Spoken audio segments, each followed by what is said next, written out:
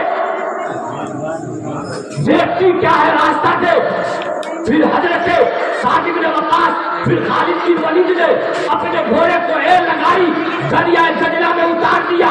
جیسی اتارنا تھا پوری کی پوری فوجیں، پورے صحابہ اپنی اپنی سواری کو، اپنے اپنے گھوڑے کو دریا میں اتار دیے۔ مورخین لکھنے میں حیران ہے، ان کے قلم کانپ رہے ہیں۔ صحابہ کہتے ہیں، حضرت عمرو بن عاص کہتے ہیں، جب ہم لوگ دریا میں گھوڑے دوڑا رہے تھے تو نیچے دیکھا تو گھوڑے کے پیر بھی پانی میں نہیں ڈوب رہے ہیں، گھوڑے کے پیر بھی پانی میں نہیں ڈوب رہے۔ ایک صحابی نے کہا دیکھو پانی ہے یا نہیں، یہ ڈوب کیوں نہیں رہا ہے؟ ایک صحابی اپنا پیالہ، لکڑی کا پیالہ تھا لیکن پیچھے سے چاندی کا کام کیا گیا تھا، پیالے کو نکالا اپنے جھولے سے اور اس میں ڈال دیا، وہ ڈوب گیا، پیالہ ڈوب گیا۔ اب یہ سمجھ میں آ گیا کہ واقعی یہ رب کی رحمت ہے، رب کی مدد ہے۔ اب وہ گھوڑا دوڑاتے جا رہے ہیں، دریا پہ گھوڑا دوڑتا جا رہا ہے۔ مؤرخ لکھتے ہیں کہ آخر دریا گھوڑا پہ دوڑ رہا ہے تو یوں معلوم پڑتا ہے پانی کا یہ پانی نہیں اڑ رہا ہے دریا سے، بلکہ یوں معلوم پڑتا ہے ریتیلی زمین پہ گھوڑے دوڑتے جا رہے ہیں اور اس کے کانپوں سے گرد و غبار اڑتے نظر آ رہے ہیں۔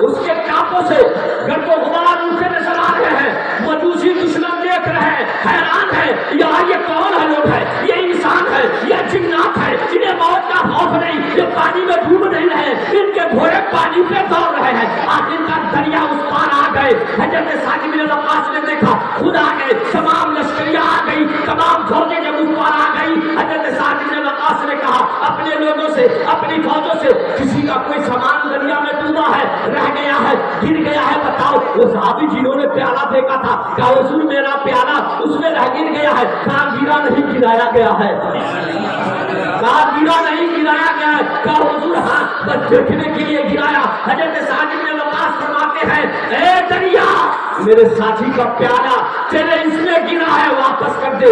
اتنا سننا تھا کہ دریا میں ایک طوفان سا موج اٹھا، پانی کا پیالہ باہر پھینک دیا، پانی کا پیالہ باہر پھینکا۔ صحابہ کہنے لگے سعد بن وقاص آپ کی حکومت تو اس دریا پر ہے۔ حضرت سعد بن وقاص کہتے ہیں میری کیا طاقت کہ دریا میری بات مانے، پانی میری بات مانے، اور یہ تو محمد رسول اللہ کا کرم ہے۔ میں کچھ نہیں تھا، میں بندہ ناچیز تھا، جب انہوں نے اپنی غلامی میں لے لیا ہے تو آج ساری کائنات ہماری بات مانتی رہی ہے۔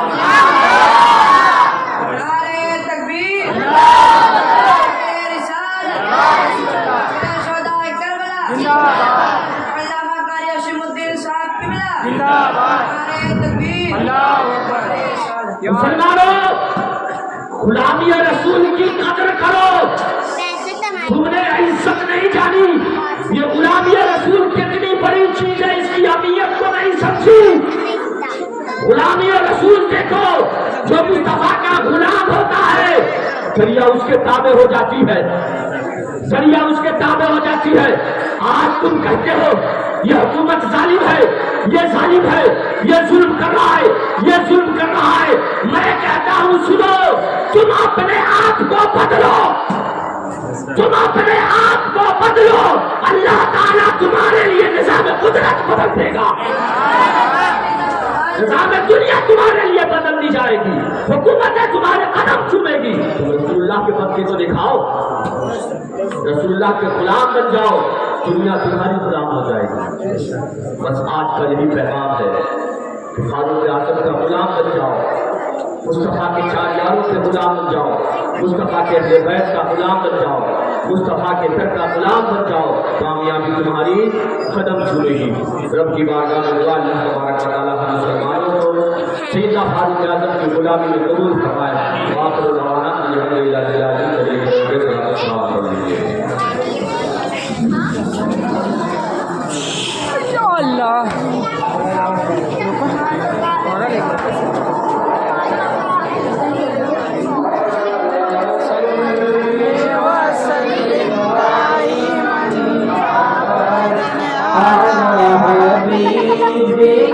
خیر خلق کلہم آمنہ کے دل برو دلدار پر لاکھوں سلام، آمنہ کے دل برو دلدار پر لاکھوں سلام، انبیاء کے سرور و سردار پر لاکھوں سلام، انبیاء کے سرور و سردار پر لاکھوں سلام،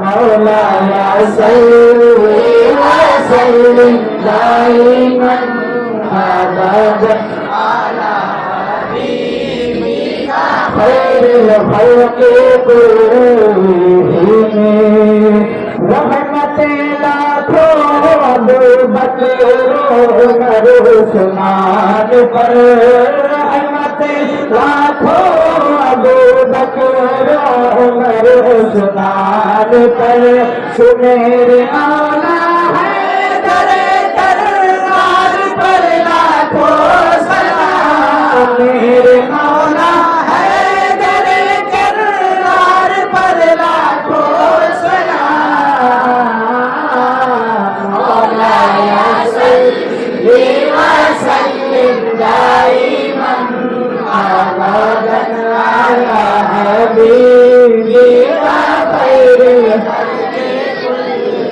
کلہم، پیارے پیر مرشد سید رسول ورا، میرے پیارے پیر مرشد سید رسول ورا، اولیاء اللہ کے سردار پر لاکھوں سلام، اولیاء اللہ کے سردار پر لاکھوں سلام، مولانا صلی وسلم دائما ابدا علی حبیبک خیر الخلق کلہم، جو گیا میری کی مرادیں پا گیا، جو گیا اجمیر میری کی مرادیں پا گیا، میرے خواجہ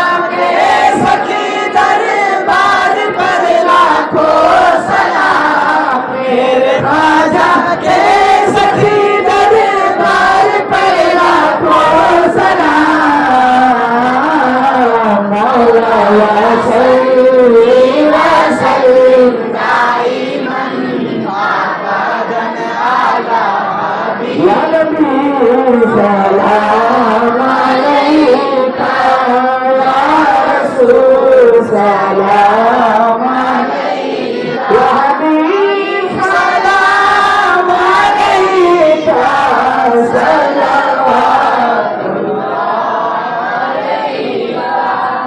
صلوات الصلاۃ والسلام علیک یا رسول اللہ، الصلاۃ والسلام علیک یا نبی اللہ تعالی علیہ وآلہ یا سیدی یا رسول اللہ صلی اللہ علیہ وسلم، یا الہ العالمین یا خدا الجلال یا پاک پروردگار یا مولا یا حافظ بھی تلاوت قرآن عظیم کی یا تعالی قرآن کی گئی محبوبین کا، تیرے محبوب کے یاروں کا ذکر ہوا، مولا سے قبول فرما، مولا اس نصیب کو قبول فرما، مولا اس نصیب کو ہم سب کے لیے کر کے نجات فرما، تمام حاضرین کی حاضری کو قبول فرما، سب جائے کرنا کو قبول فرما، تمام پریشانی کو قبول فرما، روزگار میں کو برکت عطا فرما، ارشاد کے عطا فرما، توفیق کی مغفرت فرما، اللہ سبحانہ آج کا بیان جو لیاقت بھائی نے اپنی والدہ کی ثواب کے لیے رکھا ہے، ان کی والدہ زینت کی مرحومہ کی مغفرت فرما، ان تمام گناہ صغائر کبائر کو معاف فرما، یہ عذاب قبر سے محفوظ فرما، یہ عذاب قبر سے محفوظ فرما۔